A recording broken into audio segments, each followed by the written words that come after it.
अक्षित को देखकर लग रहा था कि वह अंदर से पूरी तरह से टूट गया है। अक्षित ने बहुत देर तक हंसने के बाद कहा, हारिका ने मेरा दिल तो पहले ही तोड़ दिया था, अब तो बची खुची उम्मीद भी तोड़ दी।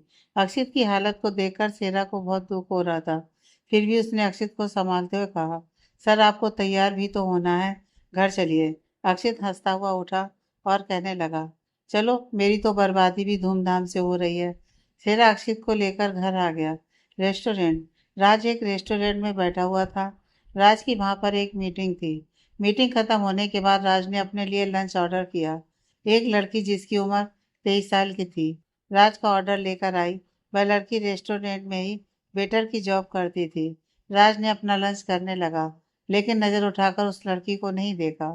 तभी राज को एक लड़की की आवाज सुनाई दी, सर मैंने पिछले महीने कोई भी छुट्टी नहीं ली। आप मेरे पैसे कैसे काट सकते हैं? अगर आप ऐसे ही पैसे काटते रहेंगे तो मैं अपने पापा का इलाज कैसे करवाऊंगी? वह लड़की शायद किसी से अपने पैसों के लिए लड़ रही थी। राज ने आवाज़ सुनी और ना चाहते हुए भी उस आवाज़ की तरफ अट्रैक्ट होने लगा। राज अपनी जगह से खड़ा हुआ और उस आवाज़ की दिशा में जाने लगा। राज एक रूम के बाहर पहुंचकर खड़ा हो गया और अंदर देखने लगा। एक लड़की 5 फुट 2 इंच की होगी, जिसकी उम्र 23 और जिसने एक बेटर की ड्रेस पहना हुआ था। वह एक बॉडी बिल्डर आदमी से पैसों के लिए लड़ रही थी। आदमी ने कहा, जब मन होता है तब आ जाती हो और जब मन होता है तब नहीं आती हो। संडे को भी तुम नहीं आई थी, तो पैसे किस बात के दूं? और वैसे भी तुम्हें यहाँ सबसे ज्यादा पैसे मिलते हैं, वरना कम पैसों में भी बहुत लोग काम करने के लिए बैठे हैं। समझी तुम? लड़की ने टेबल से पैसे लिए, जो शायद उसके अगले महीने की पेमेंट थी, और बोली, सर फिर आप किसी और को ही रख लीजिए, मैं इतने कम पैसों में काम नहीं कर सकती। इतना कहकर वह पैसे उठाकर पलटी कि राज से टकरा गई। लड़की गिरती उससे पहले ही राज ने उसे संभाल लिया। राज ने उसका चेहरा देखा तो राज उस लड़की में ही खो सा गया। वह लड़की देखने में भी बहुत सुंदर थी। लड़की ने गुस्से में कहा, हेलो मिस्टर, दूर हटो, और भी काम है।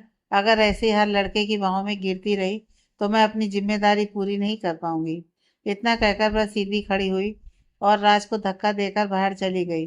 राज को बहुत बड़ा झटका लगा। पहली बार किसी लड़की ने उससे ऐसी बात की थी।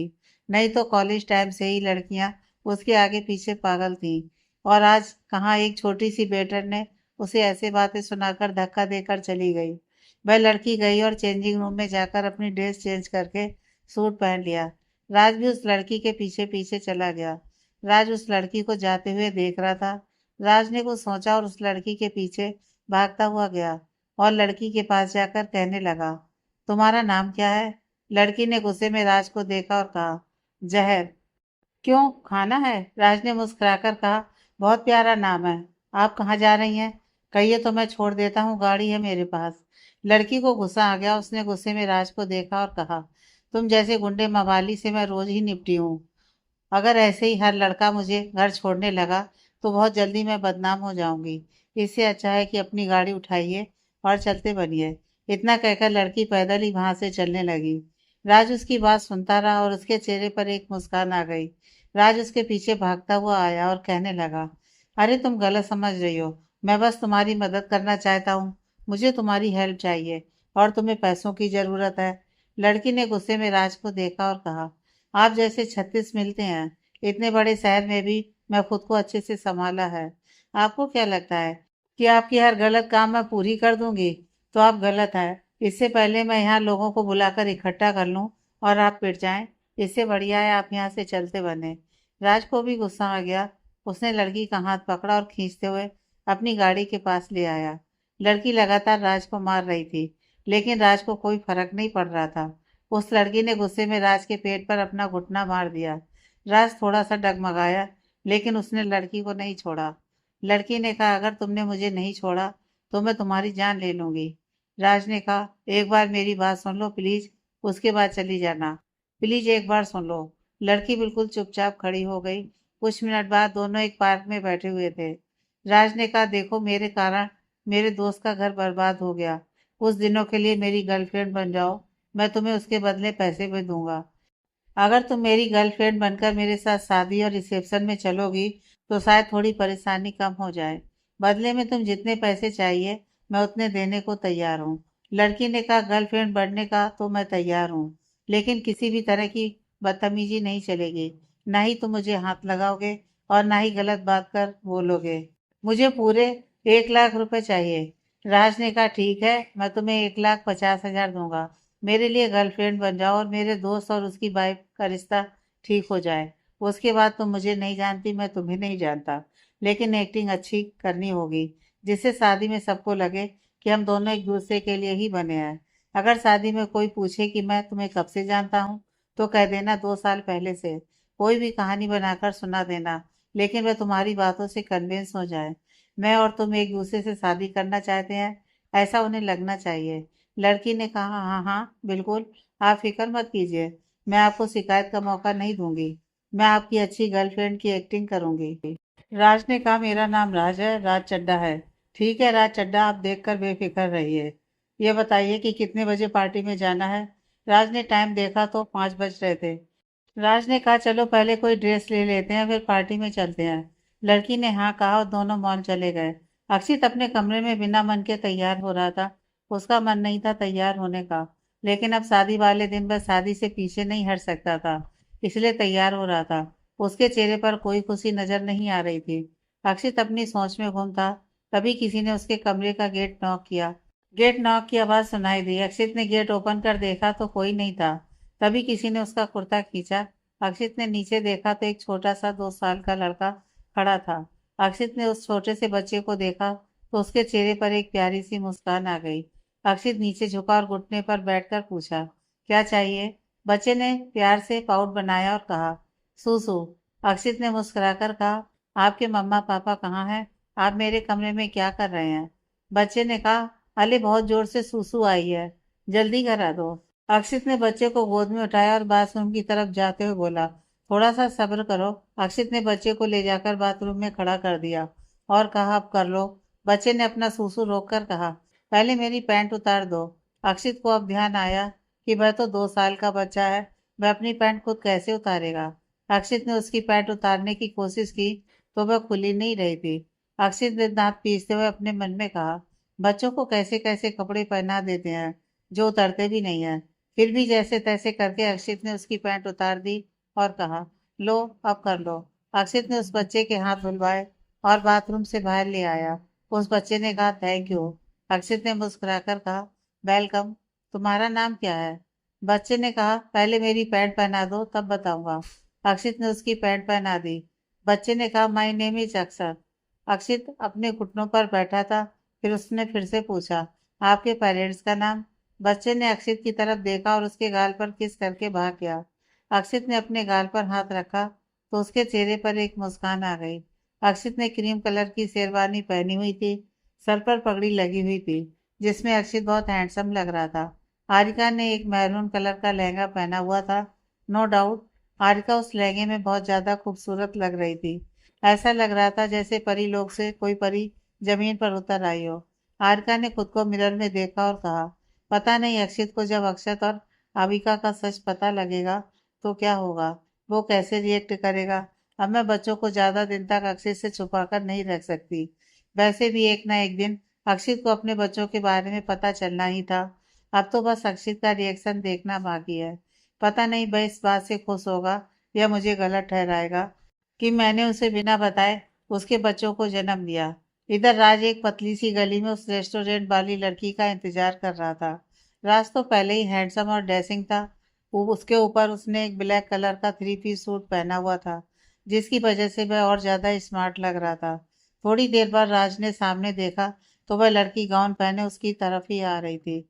लड़की ने बहुत ही सुंदर सा गाउन पहना हुआ था। उसमें वह लड़की बहुत ज्यादा सुंदर लग रही थी। राज ने एक नज़र उस लड़की को देखा तो कहीं खो सा गया। वह बहुत ही ज्यादा खूबसूरत लग रही थी।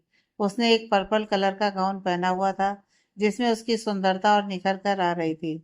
लड़की बिल्कुल राज के पास आकर खड़ी हो गई और गुस्से में बोली, मिस्टर राज चड्ढा, अगर मुझे देखना हो गया हो तो चलें? राज ने कहा, चलो चलते हैं। राज और वो लड़की दोनों गाड़ी में बैठे और शादी फंक्शन के लिए निकल गए। रुद्र ने एक वाइट कलर की शेरवानी पहनी हुई थी, जिसमें वह बहुत ही ज्यादा स्मार्ट लग रहा था। सालू ने एक बहुत ही खूबसूरत रेड कलर का लहंगा पहना हुआ था, जिसमें वह बहुत ही सुंदर लग रही थी। रुद्र ने सालू को एंगेजमेंट रिंग पहनाई और सभी लोग क्लैपिंग करने लगे। फिर सालू ने भी रिंग रुद्र को पहना दी।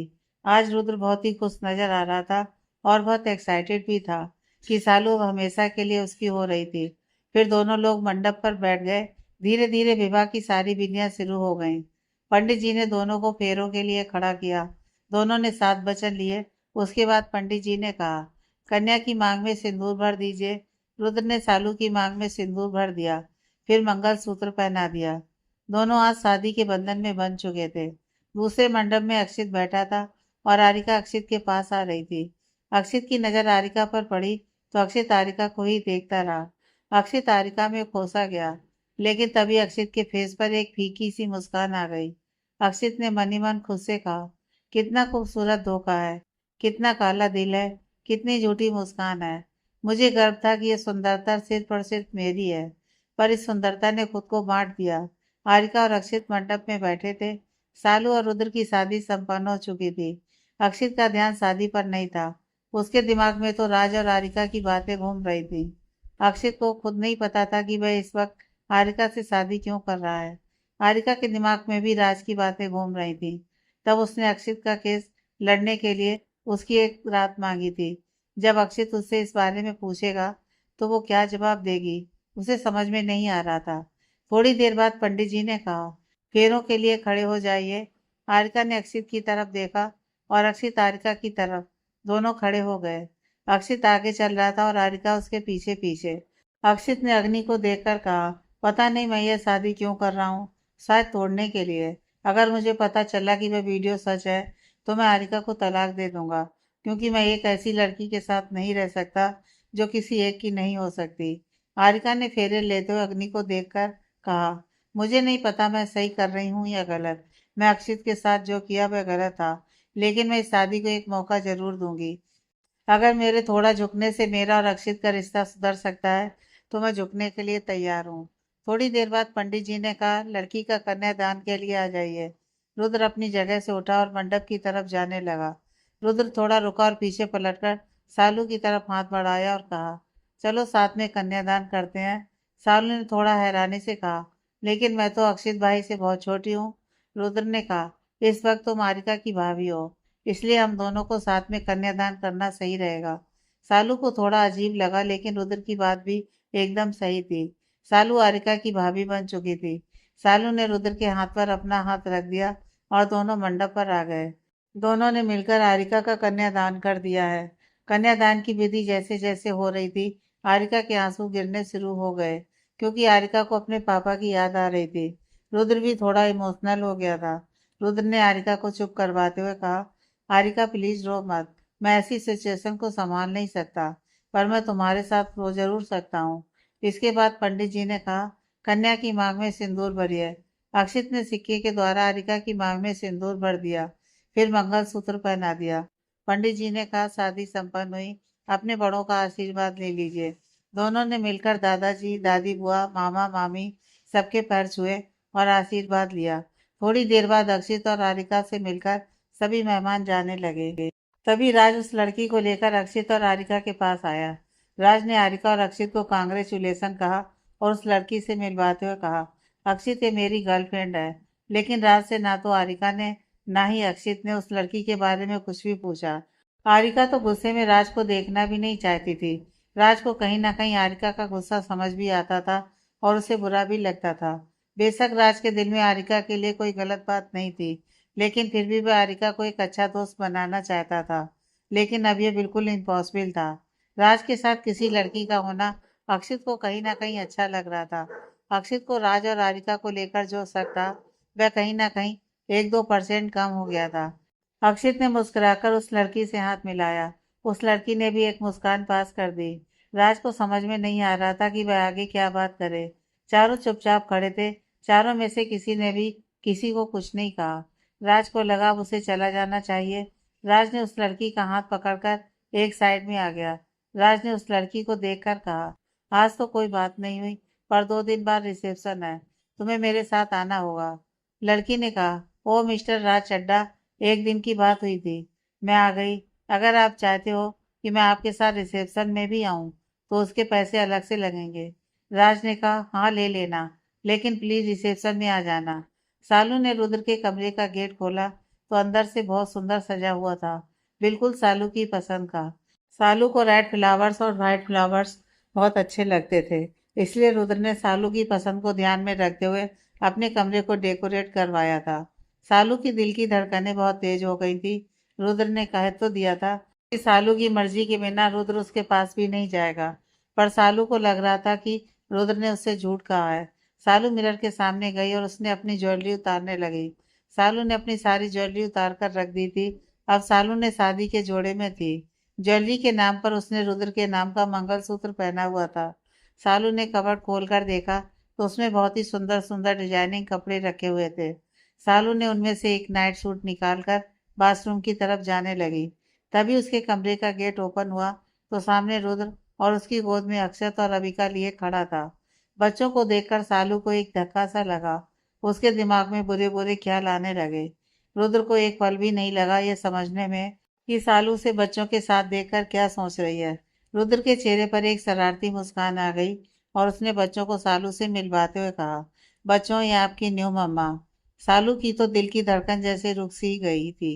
न चाहते हुए भी सालू की आंखों में आंसू की कुछ बूंदें बह गईं। रुद्र ने उदास होकर कहा, सालू मैं जानता हूँ तुम्हारे लिए ये बात समझना बहुत मुश्किल है।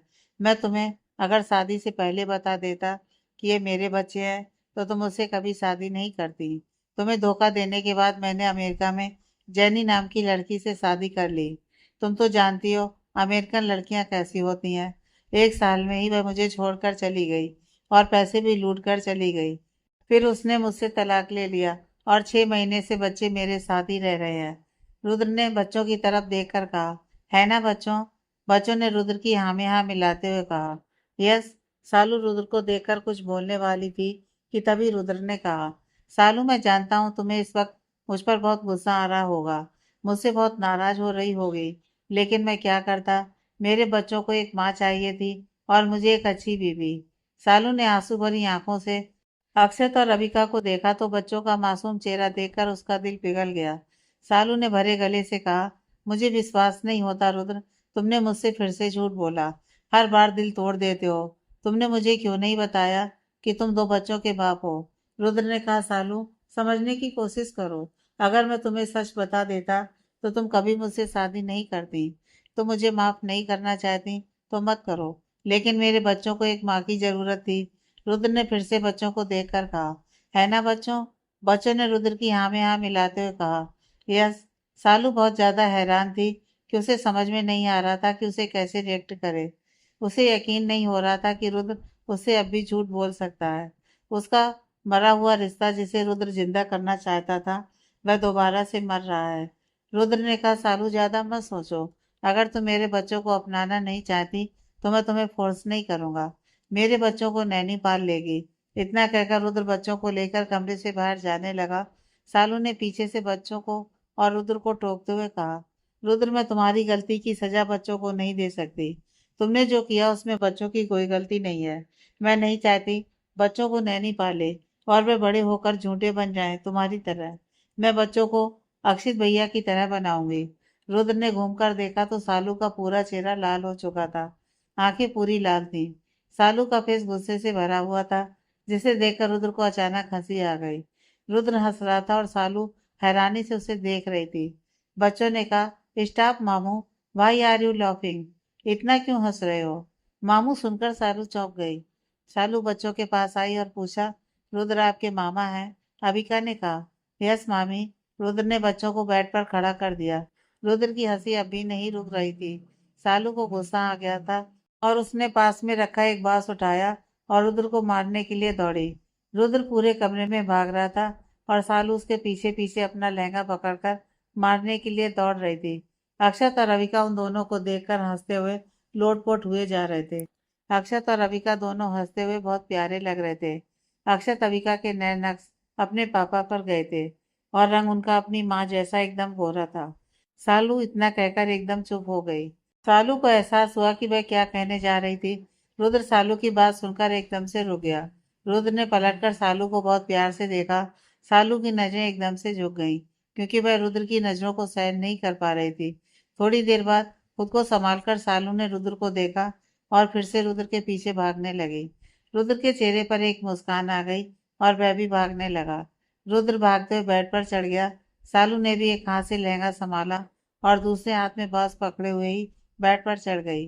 रुद्र खुद को संभाल नहीं पाया और बेड पर गिरने लगा तो उसने सालू का हाथ पकड़ लिया, लेकिन रुद्र फिर भी खुद को संभाल नहीं पाया और बेड पर गिर गया। उसके ऊपर सालू भी गिर गई। अक्षत और रविका उन दोनों को देखकर तेज तेज हंसने लगे। रुद्र और सालू तो जैसे बच्चों को भूल ही गए। दोनों तो एक दूसरे की आंखों में खो गए। रुद्र को सालू की आंखों में अपने लिए प्यार नजर आ रहा था।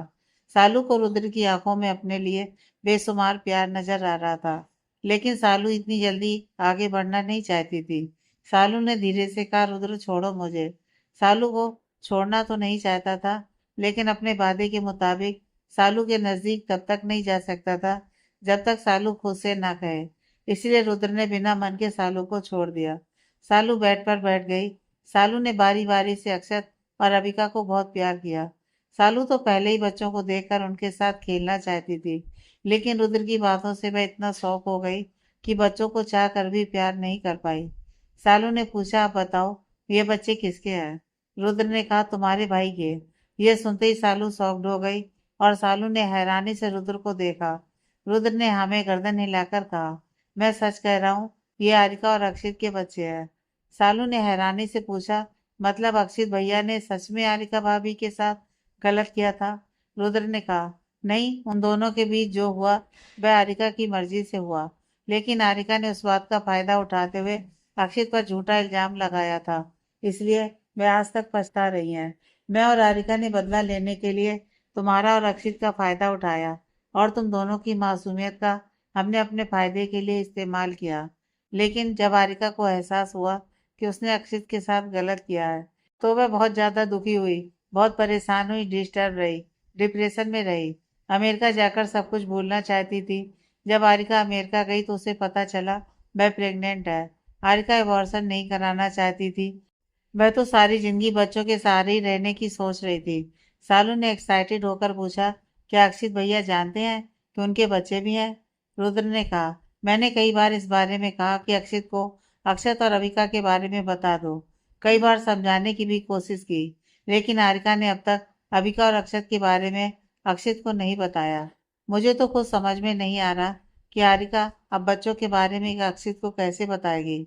अगर हिम्मत करके बता भी दिया तो अक्षित कैसे रिएक्ट करेगा?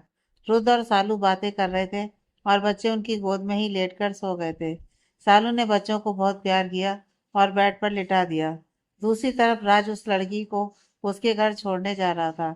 राज ने उस लड़की के घर के बाहर गली में ही गाड़ी रोक दी। वह लड़की उतर गई। राज ने कहा, भूलना नहीं, हमें 2 दिन बाद हारिका और अक्षित के रिसेप्शन में भी जाना है। लड़की ने कहा, बेफिक्र रहिए मिस्टर राज चड्डा, आप बस मुझे पैसे दे दीजिए। आप कहेंगे तो मैं 1 या 10 रिसेप्शन में भी चली जाऊंगी। राज ने मन में कहा, यह कितनी पैसों की लालची है, इसे बिल्कुल भी मेरे बारे में जानने की इच्छा नहीं हुई। मेरे जैसे स्मार्ट और हैंडसम लड़का इसके आगे पीछे घूम रहा है। उसने एक बार भी नहीं पूछा कि आखिर तुम्हारे और आरिका के बीच में क्या हुआ है। बड़ी पत्थर दिल है। खैर मुझे क्या, मैं भी इसे रिसेप्शन में लेकर जाऊंगा, फिर 3 लाख देकर मैं अपने रास्ते और ये अपने रास्ते। लड़की अपने घर चली गई। राज भी तब तक देखता रहा जब तक वह लड़की उसकी आंखों से ओझल नहीं हो गई। फिर राज भी अपनी गाड़ी स्टार्ट की और अपने घर के लिए चला गया। अक्षित बालकनी में खड़ा एक चांद को निहार रहा था। नीचे हॉल में आरिका चक्कर लगा रही थी। आरिका की हिम्मत अक्षित के पास जाने की नहीं थी। उसके दिमाग में बार बार राज के शब्द घूम रहे थे। आरिका को पता नहीं क्यों लग रहा था कि अक्षित उसके और राज के रिश्ते का सच पूछेगा। आरिका हॉल में ही लहंगा पहनकर घूम रही थी। अक्षित भी चांद को देखते हुए पता नहीं क्या सोच रहा था। उसके दिल में एक आग सी जल रही थी। अक्षित को आरिका से कोई मतलब नहीं था, ना ही उसे इस बात की चिंता थी कि वह कमरे में आई है या नहीं। आरिका ने थोड़ी देर बाद खुद को हिम्मत देकर कमरे में आने के बारे में सोचा और कमरे में आ गई। आरिका ने चारों तरफ देखा तो अक्षित बालकनी में खड़ा दिखा।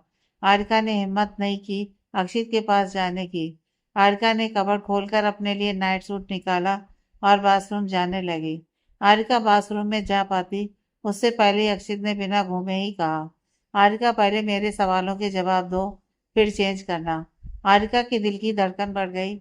आरिका को लग रहा था कि अक्षित राज का सच जानना चाहता है। आरिका को समझ में नहीं आ रहा था कि वो कैसे बताएगी। आरिका ये भी नहीं चाहती थी कि अक्षित और राज की दोस्ती खराब हो जाए। आरिका ने कहा, अक्षित, पहले तुम बताओगे कि वह शूटर कहाँ है। अक्षित ने कहा, मेरी बातों को टालने की कोशिश मत करो।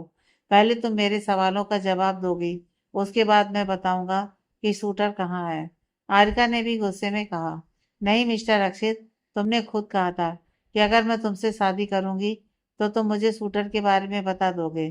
तो पहले तुम मुझे बताओगे वह शूटर कहाँ है, क्योंकि मैं आज रात ही उसे मारना चाहती हूँ। अक्षित को बहुत गुस्सा आ रहा था आरिका पर। अक्षित ने गुस्से में चिल्लाते हुए कहा, आरिका, अपनी हद में रहो। जो पूछ रहा हूँ उसका जवाब दो। आरिका ने भी गुस्से में कहा, मैं तुम्हारे किसी भी सवाल का जवाब देने के लिए बाध्य नहीं हूँ। पहले मैं उस शूटर को मारूंगी, उसके बाद तुम्हारे हर सवाल का जवाब दूंगी। अक्षित समझ गया था कि आरिका उससे बहस करती रहेगी, लेकिन उसके सवालों का जवाब नहीं देगी। अक्षित को अंदर ही अंदर डर लग रहा था कि कहीं राज और आरिका के बीच में सच में कुछ है तो नहीं। अक्षित ने कहा, और शूटर को मारकर तुम्हें सुकून मिल जाएगा। शूटर की निहारिका से कोई दुश्मनी नहीं थी। वह तो पैसों के लिए ही लोगों को मारता है। असल में इसकी जड़ खन्ना परिवार है, जिन्होंने तुम्हारे परिवार को मरवाया था। आरिका ने गुस्से में कहा, तो मैं एक एक करके पूरे खन्ना परिवार के लोगों को मार दूंगी। मेरी बहन कोई मामूली लड़की नहीं थी, सिन्हा इंडस्ट्रीज की मालिक की बेटी थी। अक्षित ने इस बार धीरे से कहा, अच्छा, तो तुम खन्ना परिवार से टकराओगी, और तुम्हें क्या लगता है उन्हें सजा देना इतना आसान है? अगर रघुनाथ खन्ना को पता चल गया कि तुम उनके परिवार के बारे में ऐसा सोचती हो, तो वह तुम्हें छोड़ेंगे नहीं और रुद्र को भी मार देंगे। तुम समझती क्या हो खन्ना परिवार को? वह छोटी मोटी हस्ती नहीं है, वह टॉप बिजनेसमैन है। वह एशिया के टॉप 8 बिजनेसमैन में से गिनती होती है उनकी। और तुम्हें लगता है कि तुम अपनी लाइसेंस गन से खन्ना परिवार के हर एक इंसान को मार दोगी? क्या कॉन्फिडेंस है तुम्हारा? आरिका ने कहा, तुम्हारा हो गया हो तो अब मैं चेंज करने जाऊं? आरिका बाथरूम की तरफ जाने लगी तो अक्षित ने उसका हाथ पकड़कर खींचा, तो आरिका अक्षित के सीने से जा लगी। अक्षित ने कहा, इतनी भी क्या जल्दी है चेंज करने की? आज तो हमारी सौगात है, तो मैं खुद ही तुम्हारे कपड़े चेंज कर देता हूँ। हारिका खुद को अक्षित से दूर करते हुए गुस्से में बोली, सुहागरात माई फुट। अक्षित ने हारिका को चिढ़ाते हुए कहा, इतनी क्या जल्दी है फुट तक जाने की? हारिका, फुट पर भी जाऊंगा। फुट से होता हुआ ऊपर की तरफ आऊंगा, फिर थोड़ा ऊपर और थोड़ा ऊपर। हारिका को अक्षित की बातों पर गुस्सा आ रहा था। हारिका ने कहा, अक्षित, तुम्हें नहीं लगता कि तुम बहुत ज्यादा बेशरम हो गए हो? पहले तुम मुझे शूटर का नाम पता बताओगे, उसके बाद ही कुछ होगा। अक्षित ने कहा, ठीक है, कहकर एक एड्रेस हारिका के फोन पर भेज दिया। हारिका ने वह मैसेज पढ़ा और उसमें एक आदमी का एड्रेस था। अक्षित ने कहा, जाओ ले लो अपना बदला, शूटर का ही एड्रेस है। हारिका ने अक्षित को देखा और जल्दी से कबर्ड से कपड़े लेकर बाथरूम चली गई। हारिका ने अपने कपड़े चेंज करके जीन्स और टॉप पहन लिया था। हारिका बाहर आई और उसने अपनी गन निकालकर बाहर की तरफ जाने लगी। अक्षित ने कहा, देख कर जाना, तुम शूटर को शूट करो तब तुम्हें कोई देखे नहीं, नहीं तो केस लड़ना मुश्किल हो जाएगा। हारिका ने हाँ कहा और अक्षित के बिला से बिजली की रफ्तार से गायब हो गई। अक्षित हारिका को जाते हुए देख रहा था। हारिका ने अपनी गाड़ी ली और निकल गई। अक्षित ने सेरा को फोन किया और कहा, सेरा, हारिका शूटर को शूट करने गई है, ध्यान रखना कोई परेशानी ना हो और मुझे फोन कर देना अगर कोई प्रॉब्लम होती है तो। हारिका ने 45 मिनट ड्राइव करने के बाद एक घर के सामने गाड़ी रोक दी। ये वही एड्रेस था जो अक्षित ने उसे दिया था। हारिका ने गन निकाली और दीवार पर चढ़कर घर के अंदर चली गई। हारिका ने विंडो से झांक कर देखा तो एक लड़का सोफे पर बैठकर टीवी देख रहा था। उस लड़के को देखकर लग रहा था कि वह लड़का 29 या 30 साल का होगा। चेहरे पर हल्की सी बियर्ड और लग ही नहीं रहा था कि यह शूटर है। हारिका ने अपनी गन निकाली और उस लड़के को पॉइंट किया। हारिका ने ट्रिगर दबा दिया। गोली जाकर उसके कंधे को छूकर निकल गई। गोली लगने से शूटर अलर्ट हो गया और एक पिलर के पीछे छुप गया। हारिका ने अपना हाथ गुस्से में पास की दीवार पर मार दिया और कहने लगी, वो सेठ, निशाना चूक गया, लेकिन आज मैं इसे नहीं छोड़ूंगी। बहुत शौक है ना पैसे लेकर लोगों को मारने का। यह भी नहीं सोचता कि उनका परिवार बेसहारा हो जाएगा। हारिका ने जिस विंडो के पास से गोली मारी थी उसी से अंदर आ गई। हारिका ने गुस्से में कहा, तुम जो भी हो सामने आ जाओ। उस लड़के ने बिल्कुल भी आवाज नहीं की और अपना कंधा पकड़े पिलर के पीछे खड़ा रहा। लड़के ने मन में कहा, पता नहीं कौन है और किसका बदला लेने आई है। मैंने तो बहुत लोगों को मारा है। हारिका ने धीरे से पिलर के पास देखा तो वहां कोई नहीं था, और तभी हारिका के सर पर किसी ने मारा। हारिका ने घूमकर देखा तो लड़के ने एक रॉड मारी थी। हारिका के हाथ से गन गिर गई। हारिका के सर से खून बहने लगा, लेकिन फिर भी हारिका ने पूरी हिम्मत करके एक मुक्का उस लड़के के मुंह पर मार दिया। उस लड़के के कंधे पर गोली लगी थी तो वह संभल नहीं पाया और जमीन पर गिर गया। हारिका ने खुद को संभाला और अपनी गन उसके सीने पर शूट करने वाली थी कि लड़का पहले ही सावधान हो गया और उस जगह से हट गया। फिर भी उसके हाथ में गोली लग गई। हारिका ने दोबारा उस लड़के को निशाना लगाया तो लड़के ने एक चेयर उठाकर हारिका के हाथ पर दे मारी और वो लड़का वहां से भाग गया। हारिका ने गन उठाई और उसका पीछा करने लगी। हारिका ने उस लड़के का पीछा करते हुए बाहर आई, लेकिन उसे वो लड़का कहीं नहीं मिला। हारिका ने गुस्से में दीवार पर हाथ मार दिया। तभी हारिका के कानों में अक्षित की आवाज आई, दो गोली लगी हैं, ज्यादा दूर नहीं गया होगा। हारिका ने पलट कर देखा तो अक्षित हाथ बांधे खड़ा था और उसे ही देख रहा था। हारिका ने कहा, आना ही था तो दोनों साथ में आ जाते। अक्षित ने थोड़ा मुस्कुराकर कहा, क्या बात है, शादी को एक दिन भी नहीं हुआ और तुम मेरे पेट्रोल का खर्चा बचाने लगी। हारिका ने थोड़े गुस्से में कहा, यह लड़का पता नहीं कहाँ गया होगा। आज ही मार देती तो सुकून मिल जाता, लेकिन बहुत मजबूत है, दो गोली लगने पर भी भाग गया। अक्षित ने कहा, आज ही मारेंगे? फिर तो मेरे सवालों का जवाब दोगी, फिर हम स्वागत मनाएंगे। यह कहकर अक्षित ने एक आइस विंक कर दी। हारिका ने कहा, तुम्हारा मुझे छेड़ना हो गया हो तो बताओगे कि वह भागकर कहाँ गया है? अक्षित ने बड़े स्टाइल में कहा, मुझे क्या पता वह कहाँ गया है। मैंने कौन से अपने आदमी उसके पीछे छोड़े हैं, और हमारे बीच एड्रेस की डील हुई थी सो मैंने दे दी। हारिका ने घूरकर अक्षित को देखा और कहा, तुम अभी ही कह रहे थे आज ही मारेंगे। जब पता नहीं है तो क्यों कह रहे थे कि आज ही मारेंगे? अब कैसे मारेंगे?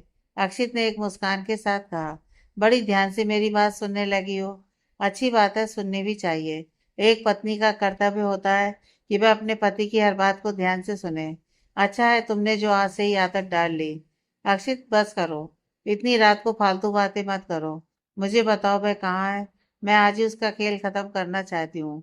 कब से मुझे इसी दिन का इंतजार था। आज ही मैं उसका आखिरी दिन बना दूंगी।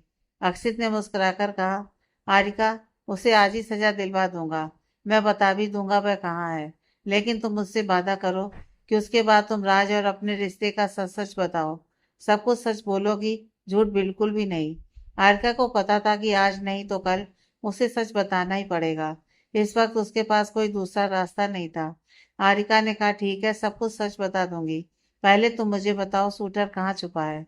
अक्षित ने हारिका का हाथ पकड़ा और घर के अंदर आ गया। घर के अंदर बेसमेंट में गया। अक्षित और हारिका छिपकर जा रहे थे। अक्षित ने वहां जाकर देखा तो वहां दो लड़के बैठे थे। शूटर के हाथ में दूसरा लड़का बैंडेज कर रहा था। दोनों आपस में बातें कर रहे थे। शूटर के दोस्त ने कहा, दो गोली लगी है, हमें हॉस्पिटल जाना चाहिए, नहीं तो तू मर जाएगा। शूटर ने कहा, नहीं जा सकता, तू भी जानता है हमारा काम कितना रिस्की है। मुझे खुद नहीं पता मैंने कितने लोगों को मारा है, और ये लड़की यहाँ किसका बदला लेने आई है, पर दाद देनी पड़ेगी। दो बुलेट मार भी दी मुझे। देखने से लगता है वो कोई मामूली लड़की नहीं है। बहुत कॉन्फिडेंस देखा है मैंने उसकी आंखों में। ऐसा लग रहा था कि मुझे मारकर ही सांस लेगी। हारिका और अक्षित दोनों ही छुपकर उनकी बातें सुन रहे थे। अक्षित ने धीरे से कहा, वाह क्या बात है, तुम्हारी तारीफ कर रहा है। करेगा ही, वैसे तुम हो ही तारीफ के काबिल। हारिका ने अपनी गन निकाली और शूटर पर पॉइंट की। अक्षित ने उसको रोककर कहा, अभी नहीं, जब मैं इशारा करूं तब, नहीं तो इस बार भी निशाना चूक जाएगा। हारिका ने हाँ में जवाब दिया। शूटर के दोस्त ने कहा, जब तुझे पता है वह तुझे छोड़ेगी नहीं तो यहाँ क्यों छुपा है, यहाँ से चला क्यों नहीं जाता? शूटर ने मुस्कान के साथ कहा, ऐसे कैसे चला जाऊं, वह लड़की कितनी सुंदर है, हद से ज्यादा सुंदर। फेस पर रंगत बता रही थी जैसे वह कोई हीरोइन हो। उसके सामने तो बड़ी बड़ी हीरोइन भी कुछ नहीं है। मैंने उसे देखा तो देखता रह गया। अगर वह मुझे गोली नहीं मारती तो मैं उसके साथ मजे कर रहा होता। शूटर की बात सुनते ही आरके की आंखें गुस्से से लाल हो गईं और अक्षित ने गुस्से में अपनी मुट्ठी कस ली।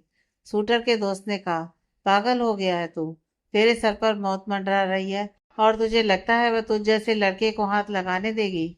मेरी बात मान, चला जाए यहाँ से कुछ दिनों के लिए। जब तेरी चोट ठीक हो जाएगी तब वापस लौट आना और तभी कोई कॉन्ट्रैक्ट भी ले लेना। उससे पहले किसी को भी मारने की कोशिश मत कर। समझने की कोशिश कर। मैं तेरी फ्लाइट की टिकट करवा देता हूँ। तू इंडिया से बाहर चला जा। शूटर ने कहा, ऐसे कैसे चला जाऊं इंडिया से बाहर? अब तो उस क्वीन के साथ खेल कर जाऊंगा, तभी मेरे दिल को ठंडक मिलेगी। पहली बार कोई इतनी स्ट्रांग लड़की मिली है जिसमें बहुत हिम्मत है। आरिका से अब सुना नहीं गया और वह गन लेकर सामने आ गई। आरिका ने गन पॉइंट करके कहा, इतना मेरे बारे में सोचने की जरूरत नहीं है। मैं तो तुम्हारे सामने ही खड़ी हूँ। हाथ लगाकर तो देखो। अगर तुमने हाथ लगा लिया तो मैं खुद तुम्हारे साथ आने के लिए तैयार हूँ। अगर हाथ नहीं लगा पाए तो मैं तुम्हारी जान आज ही ले लूंगी। वो दोनों लड़के शॉक्ड होकर आरिका के सामने खड़े थे। उनके हाथ में कोई गन या हथियार नहीं था। अक्षित भी आरिका के पीछे आकर खड़ा हो गया। अक्षित ने कहा, बहुत बोलते हो तुम दोनों। अब भुगतो। अभी तुम्हें नहीं छोड़ने वाली। दोनों लोग अब बेजान से खड़े थे। शूटर के दोस्त ने कहा, अरे यार भाग यहाँ से। आरिका ने लड़के के पैर पर शूट करते हुए कहा, भागना नहीं, क्योंकि पीछे से वार करना आरिका की शान के खिलाफ है। अक्षित ने क्लैपिंग करते हुए कहा, वाह क्या बात कही है वाइफी। दोनों लड़के समझ गए कि ये दोनों पति पत्नी है। आरिका दोनों को गुस्से से घूर रही थी। अक्षित ने कहा, तुम्हारे लिए क्या इनविटेशन निकलवाऊं? तब तुम इनको मारोगी। अरे वाइफी जल्दी करो, जाकर स्वागरात भी बनानी है। आरिका ने बिना वार्निंग के शूटर के सिर के बीचों बीच गोली मार दी। शूटर के दोस्त ने हाथ जोड़कर कहा, प्लीज मुझे माफ कर दीजिए, मैं इसे नहीं जानता, मेरा इससे कोई रिश्ता नहीं है। अक्षित ने कहा, यह भी एक शूटर है, इसे भी मार दो। समझ लेना तुमने दो शैतानों को मार दिया। आरिका ने अक्षित की बात सुनकर उसको भी शूट कर दिया। दोनों शूटर वहीं मर गए। अक्षित ने आरिका का हाथ पकड़ा और आरिका को अपने साथ उस घर से बाहर ले आया। आरिका बहुत दुखी थी। आरिका ने कभी नहीं सोचा था कि अपनी लाइफ में ऐसा कोई काम करेगी। आरिका ने इतने सालों में 3 लोगों को मारा था। अक्षित आरिका की हालत समझ रहा था। अक्षित ने आरिका को जल्दी से हाथ पकड़कर अपनी गाड़ी में बिठाया और एक ढाबे पर ले गया। अक्षित ने ढाबे पर पहुंचकर गाड़ी से बाहर निकला और फिर उसने आरिका का हाथ पकड़कर उसे भी गाड़ी से बाहर निकाला। अक्षित ने आरिका को देखा जो अब भी रो रही थी। अक्षित ने आरिका को शांत कराते हुए कहा, आरिका मैं जानता हूँ तुम अभी ठीक नहीं हो, लेकिन इस तरह रोने से कुछ नहीं होगा। आरिका हम दोनों यहाँ डिनर करेंगे जिससे सबका ध्यान हम पर जाए। अगर पुलिस तुम्हें अरेस्ट करने आए तो हम यह कह सकते हैं कि हम तो ढाबे पर थे, तुमने कुछ नहीं किया, समझी? आरिका ने हाँ कहा। अक्षित ने आरिका के आंसू पोंछते हुए कहा, चलो अब एक अच्छी वाइफ की तरह एक्टिंग करो। आरिका ने अपने आंसू पोंछते हुए कहा, उसमें एक्टिंग क्यों करनी है, मैं तो सच में तुम्हारी वाइफ हूँ। अक्षित ने कहा, फिर सच्ची वाली एक्टिंग करो। दोनों ढाबे के अंदर आ गए। अक्षित ने खाना ऑर्डर किया। थोड़ी देर में दोनों के पास खाना भी आ गया। आरिका का खाना खाने का मन नहीं था, लेकिन फिर भी अक्षित ने उसे अपने हाथों से थोड़ा बहुत खाना खिला दिया था। करीब 3 घंटे ढाबे पर बैठने के बाद आरिका ने कहा, अब घर चले अक्षित? अक्षित ने कहा, हाँ, लेकिन चलने से पहले कुछ ब्लास्ट करके जाते हैं। अक्षित ने चारों तरफ अपनी नजर घुमाई तो वहां पर उसे कुछ ही दूरी पर एक आदमी एक लड़की को परेशान करते हुए मिला। लड़की खुद को बार बार छुड़ाने की कोशिश कर रही थी, लेकिन वह आदमी छोड़ नहीं रहा था। अक्षित ने आरिका को देखकर कहा, आरिका रुको, मैं अभी आता हूँ। अक्षित उठकर उस आदमी के पास आकर उस आदमी का कॉलर पकड़कर उसे मारने लगा। अक्षित के उस आदमी को मारते देखकर ढाबे पर भीड़ जमा हो गई। अक्षित ने कहा, तुम्हें शर्म आनी चाहिए, एक छोटी सी बच्ची के साथ ऐसी हरकत करते हुए। तुम्हारी बेटी की उम्र की है। आरका ने हालात को समझते हुए पुलिस को फोन कर दिया। थोड़ी देर बाद इंस्पेक्टर विवेक और उसके साथ 2 हवलदार वहां आए।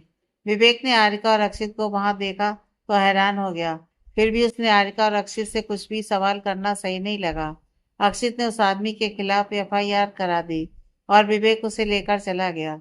विवेक जाते हुए अक्षित को ही देख रहा था, जैसे बहुत कुछ पूछना चाहता हो। अक्षित ने भी एक आइस ब्लिंक कर दी और विवेक भी चुपचाप वहां से चला गया। अक्षित और आरिका भी घर आ गए। दोनों जब घर आए तो रात के 3 बज रहे थे। आरिका शावर लेने जाने लगी तो अक्षित ने उसे रोकते हुए कहा, तुमने कहा था घर पहुंचकर तुम मुझे उस वीडियो का सच बताओगी। आरिका ने कहा, अक्षित मुझे शावर ले लेने दो। अक्षित ने कहा, मेरा कुछ दिनों से सोच सोच कर दिमाग खराब हो रहा है।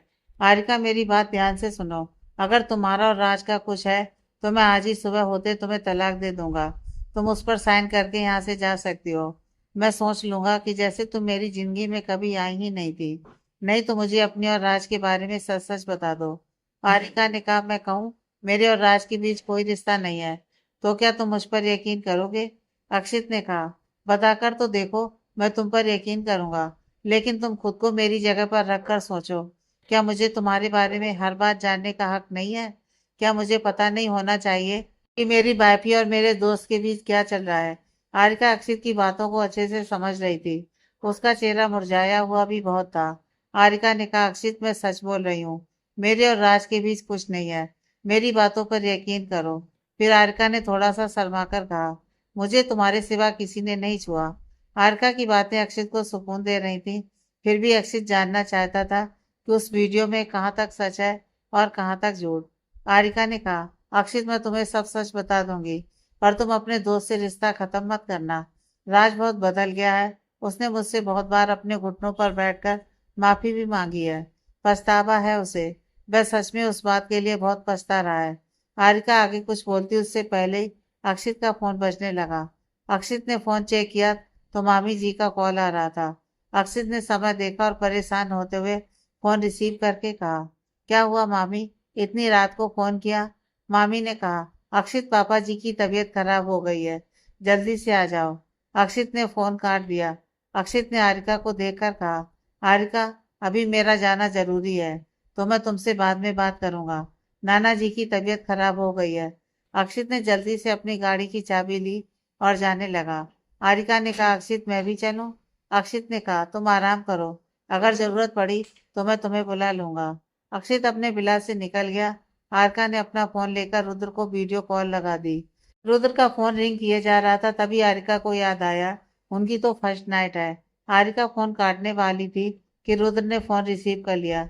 हारिका ने कहा, सॉरी रुद्र, मुझे याद नहीं रहा।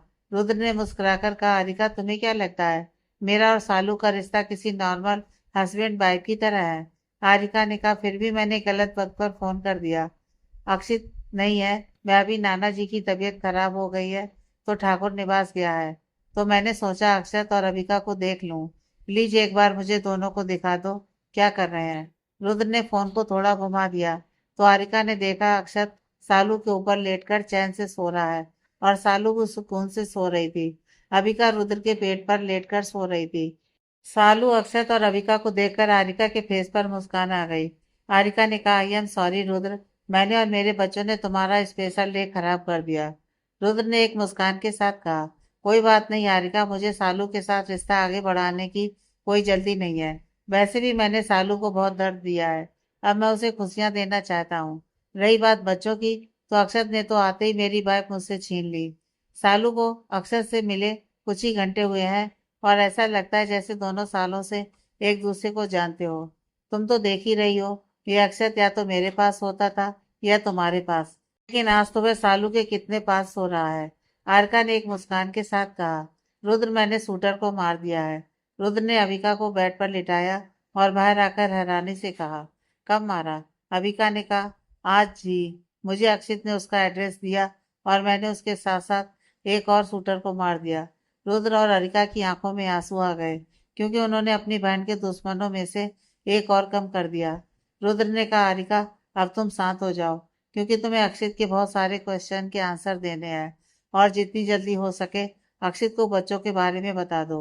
मुझे यकीन है अक्षत और अविका के बारे में जानकर वह बहुत खुश होगा और तुम्हें बहुत सारा प्यार करेगा।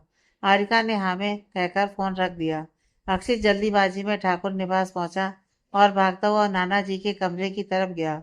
नाना जी के कमरे में सभी लोग परेशान खड़े हुए थे। डॉक्टर नाना जी को अभी थोड़ी देर पहले ही चेक करके निकले थे। नाना जी अभी थोड़ा आराम कर रहे थे। अक्षित ने नाना जी के पास आया और उनका हाथ पकड़कर पूछा, नाना जी अब आपकी तबीयत कैसी है? नाना जी ने हाथ दिखाकर सबको बाहर जाने का इशारा किया।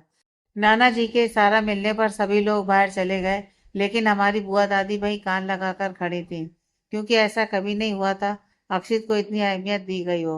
नाना जी ने दोबारा से हाथ उठाकर इशारा किया तो बुआ दादी को ना चाहते हुए भी बाहर जाना पड़ा। बुआ दादी बाहर तो आ गईं, लेकिन मन में सोच रही थी कि ऐसी क्या बात करनी है जो सिर्फ अक्षित से अकेले में बात करेंगे। अक्षित ने नाना जी के कहने पर रूम का डोर भी अंदर से लॉक कर दिया। गेट बंद होते ही नाना जी ने कहा, बहुत है, अब इससे ज्यादा एक्टिंग मुझसे नहीं होगी। अक्षित ने नाना जी को पानी पिलाकर अक्षित से बैठा दिया और कहा, नाना जी, आपको ही जल्दी है अथर्व की शादी करवाने की। अगर आप चाहते हैं अथर्व की शादी जल्दी हो जाए तो थोड़ी बहुत तो एक्टिंग करनी पड़ेगी। आप ऐसा नहीं करेंगे तो शांति मामी और जय मामा जी अथर्व की शादी गौरी से कभी नहीं करेंगे। नाना जी, आप अपनी एक्टिंग कुछ दिन बाद नहीं कर सकते थे? नाना जी ने कहा, क्यों, आरिका को छोड़ने का मन नहीं था? अक्षित ने परेशान होते हुए कहा, नाना जी, आप नहीं समझेंगे बात को। आप बताइए क्या करना है? नाना जी ने कहा, करना क्या है, सबको बुला लो, इमोशनल ब्लैकमेल करेंगे और क्या। मैं जैसे कह दूंगा कि मेरी आखिरी इच्छा है कि अथर्व की शादी उसकी पसंद के साथ जल्दी से जल्दी करवा दे। अक्षित ने कहा, नाना जी ठीक है, मैं सबको बुलाकर लाता हूँ, लेकिन आप एक्टिंग अच्छे से करना। अक्षित ने बाहर आकर देखा तो सब उसका ही इंतजार कर रहे थे। अक्षित ने कहा, मामा जी, मामी जी, आपको नाना जी बुला रहे हैं। दोनों लोग अंदर चले गए। नाना जी ने जय को देखकर कहा, मैं ज्यादा दिन नहीं बचूंगा, कुछ ही दिन बचे हैं मेरी जिंदगी के। मैं मरने से पहले अपनी आखिरी इच्छा पूरी होते हुए देखना चाहता हूँ। वह पूरी हो जाएगी तो मैं चैन से मर सकूंगा और मैं सबको खुश देखना चाहता हूँ। जयदेव ने अपने पिता का हाथ पकड़ते हुए कहा, पापा जी, आप ऐसा क्यों कहते हैं? आप अभी बहुत जिएंगे। नाना जी ने कहा, बहुत ज्यादा तो मैं तब जीऊंगा जब मेरे परपोते अपनी गोद में खिलाऊंगा तो खुद ही सोने की सीढ़ी चढ़कर जाऊंगा। लेकिन तुम दोनों के कारण ऐसा होने से रहा। तुम दोनों अथर्व की शादी क्यों नहीं होने देते? शांति ने कहा, पापा जी, अथर्व तो खुद ही शादी नहीं करना चाहता। मेहमान आते हैं तो उन्हें तुरंत ही भगा देता है। नाना जी ने कहा, जब तुम जानती हो वह गौरी के सिवा किसी और से शादी नहीं करेगा तो उसकी शादी गौरी से क्यों नहीं कर देते? कमी क्या है उसमें? करा दो गौरी से शादी। यह बात सुनते ही अथर्व के चेहरे पर एक प्यारी सी मुस्कान आ गई। शांति ने कोई जवाब नहीं दिया क्योंकि वह ऐसा नहीं होने देना चाहती थी। वह अथर्व की शादी गौरी से कभी नहीं होने देना चाहती थी। नाना जी ने जयदेव की तरफ देखकर कहा, अब तुम मेरे बच्चे की शादी गौरी से नहीं करा सकते तो मैं आश्रम चला जाऊंगा, आखिरी दिन में वहीं पर रह लूंगा। जयदेव ने कहा, पापा जी, आप कैसी बातें कर रहे हैं? आप जैसा चाहते हैं वैसा ही होगा।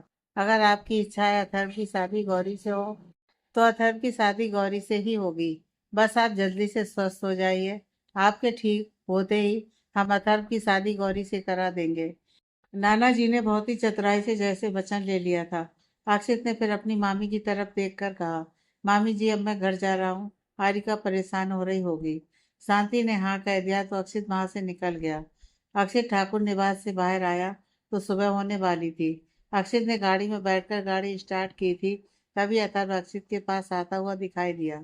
अथर्व अक्षित के पास आकर कहने लगा, क्या था ये सब? अक्षित ने एक मुस्कान के साथ कहा, तुझे तो खुश होना चाहिए, नाना जी तेरी और गौरी की शादी के लिए मान गए और उन्होंने मामा जी मामी जी को भी मना लिया। अथर्व ने कहा, मैं ये बात नहीं कह रहा हूँ, मैं तो ये पूछ रहा हूँ कि दादाजी सच में बीमार थे या तुम लोगों की प्लानिंग थी? अक्षित ने गाड़ी स्टार्ट करते हुए कहा, हमारी प्लानिंग थी। अगर तू ज्यादा राजा हरिश्चंद्र बनेगा तो गौरी से तेरी शादी होने से रही, फिर मैं और नाना जी भी कुछ नहीं कर पाएंगे। अथर्व ने मुस्कुराकर कहा, मैं क्या पागल हूँ जो राजा हरिश्चंद्र बनूंगा? अब ये तो बता दे, बारात कब ले जानी है? अक्षित ने कहा, गौरी से बात करके पूछ ले कब शादी करना चाहती है। अक्षित ने मुस्कुराकर अतर्व को एक मुस्कान दी और वहां से चला गया। अक्षित जब पहुंचा तो आरिका सो रही थी। अक्षित भी कपड़े चेंज करके आरिका के पास ही लेटकर सो गया। सिनाबिला। रुद्र की जब आंख खुली तो उसने सालू और बच्चों को बेड पर नहीं पाया। रुद्र ने ध्यान दिया तो बाथरूम से अक्षत और अबिका की आवाज आ रही थी। शायद सालू बच्चों को नहला रही थी। थोड़ी देर बाद बाथरूम का गेट खुला तो अक्षत और अबिका छोटे छोटे बाथरूम पहनकर बाहर आए, जिसमें दोनों बहुत ही क्यूट और प्यारे लग रहे थे। रुद्र की नजर बच्चों पर पड़ी तो वह देखता ही रह गया। अक्षत का फेस अपने पापा अक्षित पर गया था और उसका रंग अपनी माँ की तरह गोरा था। बाहर का इंसान कोई उसे देखता तो पहचान ही नहीं पाता कि वह लड़का है या लड़की। अबिका बिल्कुल अपनी माँ पर गई। फेस और रंग पूरी तरह से अपनी माँ से मिलते थे। अबिका बहुत ही मासूम और प्यारी थी।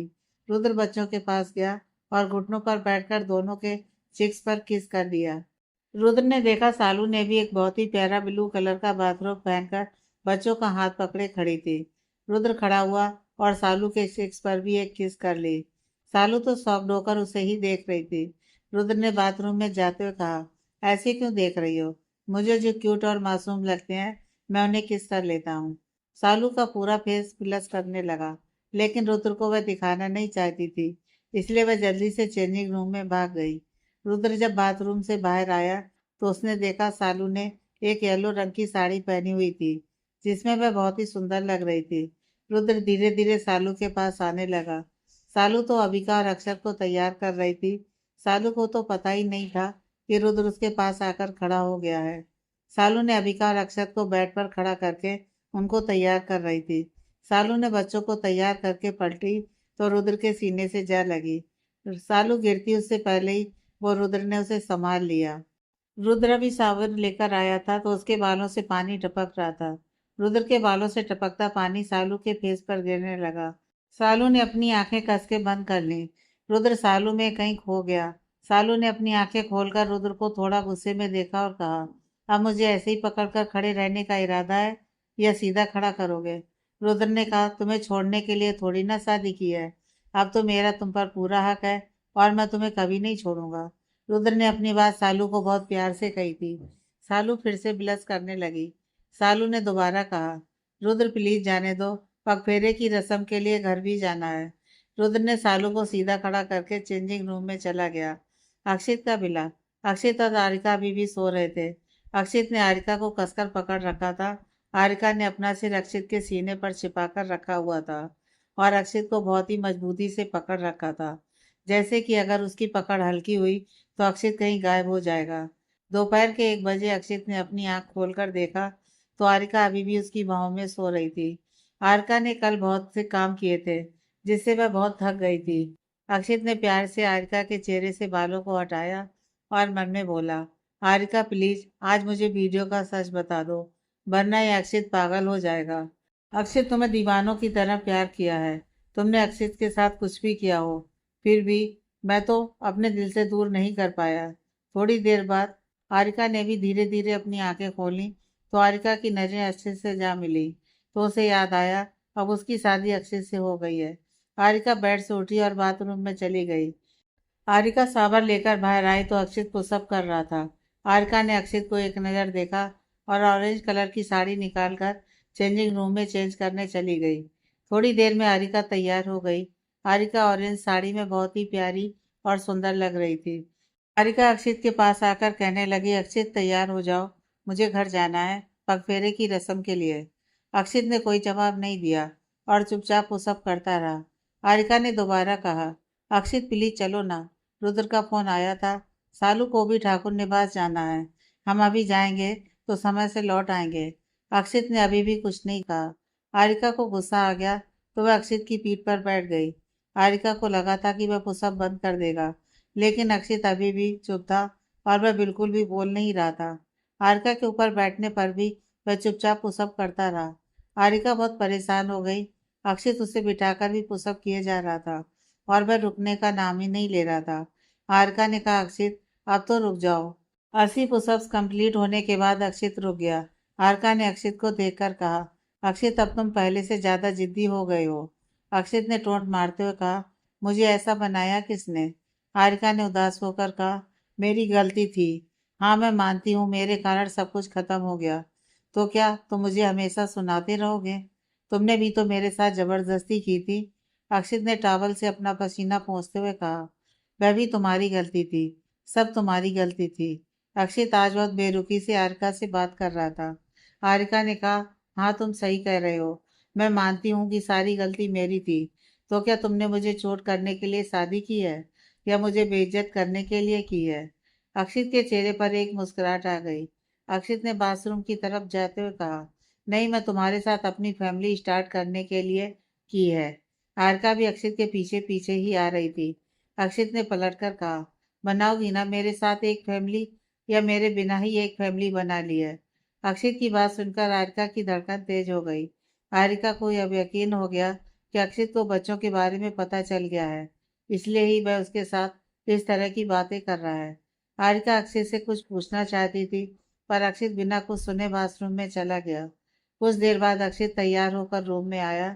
अक्षित ने हारिका को नहीं देखा और बाहर की तरफ जाते हुए कहा, जल्दी आओ बाहर, मैं तुम्हारा इंतजार कर रहा हूँ।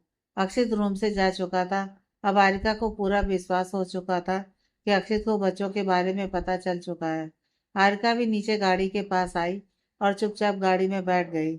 आरिका बहुत हैरान थी कि अक्षित ने अब उससे राज और वीडियो के बारे में अब कुछ नहीं पूछा, नहीं तो अक्षित सच जानने के लिए बहुत बेसब्र हो रहा था। आरिका ने हिम्मत करते हुए कहा, अक्षित, राज और मैं। आरिका अपनी बात पूरी करती उससे पहले अक्षित ने गाड़ी की स्पीड तेज कर दी। अक्षित की स्पीड बढ़ाने से पता चल रहा था कि अक्षित कितने गुस्से में है। आरिका ने दोबारा कहा, अक्षित, वह वीडियो। अक्षित ने गुस्से से चिल्लाते हुए कहा, मैं कैसे मान लूं कि तुम जो बातें कहोगी वो सच ही बोलोगी? तुम झूठ भी तो बोल सकती हो। कैसे पता चलेगा कि तुम सच बोल रही हो? इसलिए मुझे सच जानना ही नहीं है। अक्षित की बातें आरिका के दिल के टुकड़े टुकड़े कर रही थी। आरिका की आंखों में आंसू आ गए, पर अक्षित को उससे कोई फर्क नहीं पड़ रहा था। कुछ देर बाद आरिका ने अपनी गाड़ी छिन्ना बिला के बाहर रोक दी। अक्षित चुपचाप बिला के अंदर चला गया। थोड़ी देर रोने के बाद आरिका ने खुद को शांत किया और घर के अंदर आ गई।